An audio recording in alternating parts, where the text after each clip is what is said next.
하는 두려움이 있었겠죠. 그래서 이제 아마 불호를 하게 되지 않았을까 하는 생각도 들고. 경찰은 강의실을 완전 봉쇄했다. 강의실을 가득 메운 학생들은 꼼짝없이 갇히게 됐다. 들어간 사람이 나오지를 못하고 밖에 있는 사람이 들어오지를 못하고 아마 추측컨대 바깥에 한 수백 명의 경찰이 아마 에워쌌을 거예요. 문을 걸어 잠궜든가 그랬을 것이고. 강의실에 갇혀있던 학생들은 구호를 외치며 항의했다. 5시간 이상 진행된 이날 농성으로 400명 전원이 경찰에 연행됐다. 서울대는 다음 날부터 휴강에 들어갔다. 긴급조치 구호 시대 대학은 이제 학문의 자유마저 위협당했다.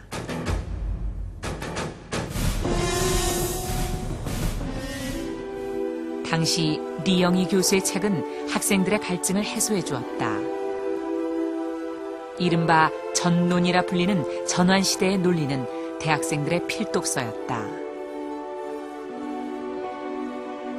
70년대 대학생에게는 리영희가 아버지였다. 그래서 프랑스 신문 르몽드는 그를 한국의 젊은이들에게 사상의 은사라고 썼다. 결코 원만하지 않았다. 원만하지 않으므로 그 결핍이 아름다웠다.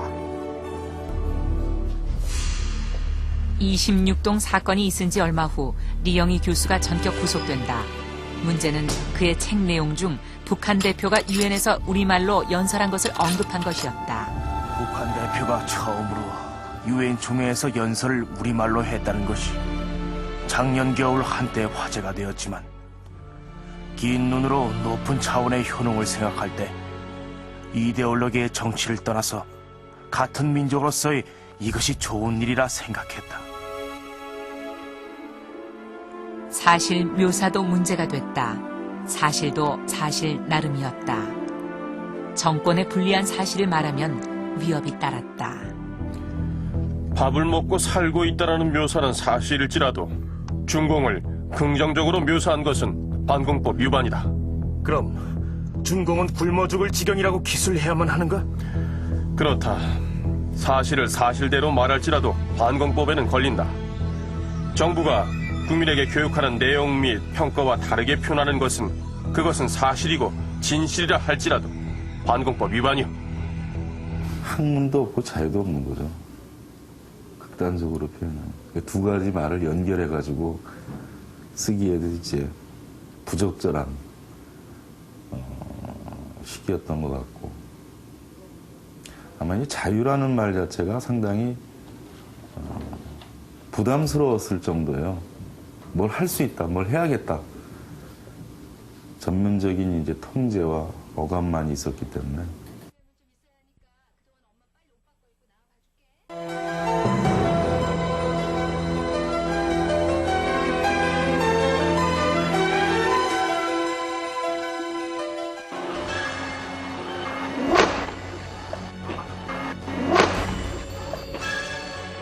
연세대 대강당 외벽에 플래카드가 나부꼈다.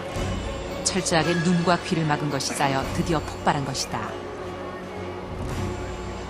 당시에 이 유리를 이제 발로 깨기 위해서 구두를 벗어서 구두 뒤축으로 3번을 쳤는데도 구두 뒤축으로 3번을 쳤는데도 이게 깨지질 않더라고요. 당시에는. 그만큼 제가 사실은 겁이 났었던 모양입니다. 아마. 그래서 옆에 있었던 의자, 나무 의자를 붙잡고 쳤더니 깨졌습니다. 그 순간 제 기득권을 버리고 겁이 다 사라지고 하는 결단의 순간이 이제 바로 그 순간 저는 왔었던 것이라고 생각이 듭니다. 그래서 그 이후에는 뭐 일사천리로 준비했던 대로 다 시위를 진행을 하게 됐었죠. 학생들이 여기저기서 뛰쳐나왔다. 4,000명으로 불어난 시위대는 연세대 관통로인 백양로를 따라 행진했다.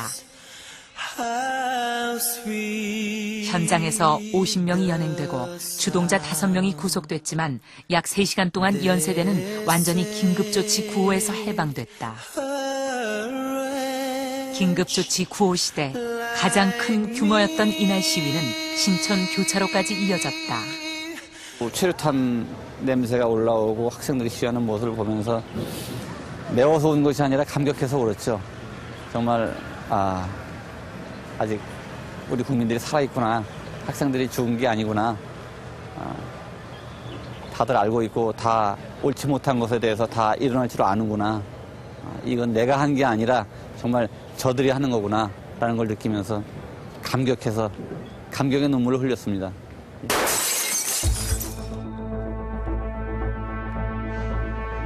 한 학생이 일동 창문을 깨고 난간으로 나왔다.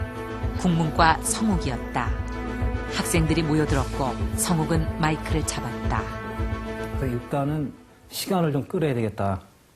그러기 위해서는 뭔가 새로운 방법을 연구해야 되겠다. 그래서 저희들이 생각한 것이 일동 난간을 타는 거였었죠. 일동 난간은 그 넓이가 한 40cm, 30에서 40cm 정도 돼가지고 한 사람이 서면 딱 알맞을 정도였어요. 그러니까 거기에 올라타면은 그 형사들이라든가 그 집회를, 시위를 막는 그런 세력들로부터 어느 정도 그 보호해가지고 시간을 좀 벌 수 있을 것이다. 이렇게 생각했던 거죠. 이날은 성욱의 생일이었다. 그는 한 달 전 시위를 결심했다. 그때 부른 노래가 백치 아다다였다.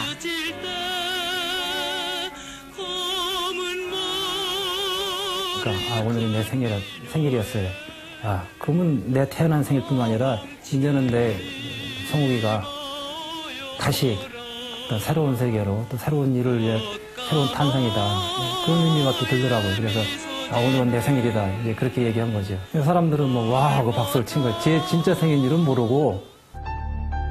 성욱은 대통령 선거를 앞두고 박정희의 영구 집권 저지를 주장했다. 이를 위해 6월 26일 광화문에서 모이자고 호소했다. 학생들이 아무리 데모를 하더라도 뭐 언론에서 신문이나 방송에서 전혀 보도가 안 되고 그러니까 일반 시민들은 그걸 모르니까 시민들한테도 알려야 될 것이 아니냐. 그래서 이제 학교 밖으로 나가자. 그래서 광화문에서 시위를 하자. 6월 26일 저녁 경찰의 봉쇄를 뚫고 광화문에 4,000명이 모였다. 저녁 내내 곳곳에서 산발적인 시위가 이어졌고 시민들의 적극적인 관심과 호응을 받았다.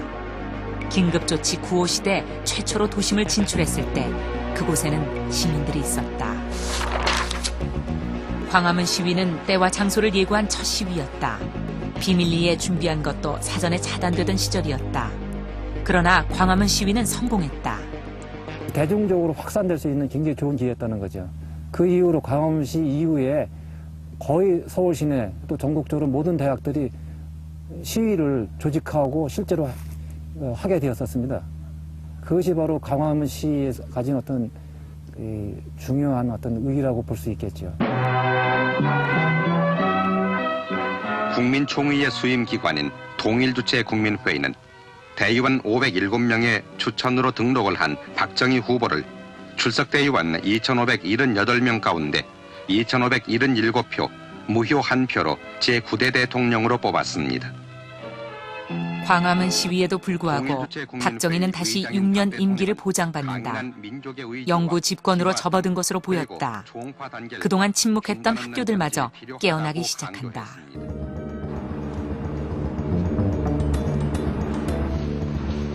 고려대에 유인물이 뿌려졌다. 법대생 4학년 천상만이 강의실을 돌며 전단지를 뿌린 것이다.